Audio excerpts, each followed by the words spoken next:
మా నాన్నగారు గెలిచినందుకు ఎంతో సంతోషంగా ఉంది. అదే మాకు నిజంగా ప్రపంచం ఎలా ఉంటుంది, ప్రతి ఒక్కరి ఇంటికి వెళ్ళినప్పుడు క్యాంపెయినింగ్లో చాలా కష్టాలు పడుతున్నారండి. అసలు 2014 to 19 అంతా డెవలప్మెంట్ జరిగితే మీరు రోడ్స్ తీసుకోండి, హౌసెస్ తీసుకోండి, నెంబర్ ఆఫ్ ఇనిషియేటివ్స్ తీసుకొని చంద్రబాబు నాయుడు గారు అవ్వచ్చు, నాన్నగారు అవ్వచ్చు ఎంతో డెవలప్ చేశారు. కానీ డెవలప్మెంట్ అంతా ఇప్పుడు అసలు ఏమైపోయింది వైసీపీ గవర్నమెంట్ రూలింగ్లో ఉన్నప్పుడు. ప్రతి ఒక్క ఇనిషియేటివ్ తీసుకున్నారు, చేశారు, కానీ అది మధ్యలో ఆగిపోయింది. ఎందుకు? వైసీపీ ప్రభుత్వం రావడం వల్ల. కానీ ఇప్పుడు నిజంగా క్యాంపెయినింగ్కి వెళ్తున్నప్పుడు ప్రజలకు అర్థమవుతుంది. ఆ రోజు అలా చేశామమ్మా 2014 to 19 under ground drainage system తీసుకోండి, 90% పూర్తయిపోయింది.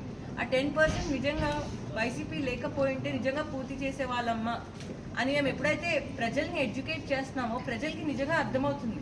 అందుకే అండి ఇంత గొప్ప మెజారిటీతో 72,000 ఓట్స్ అండి, అది ఒక మామూలు విషయం కాదు.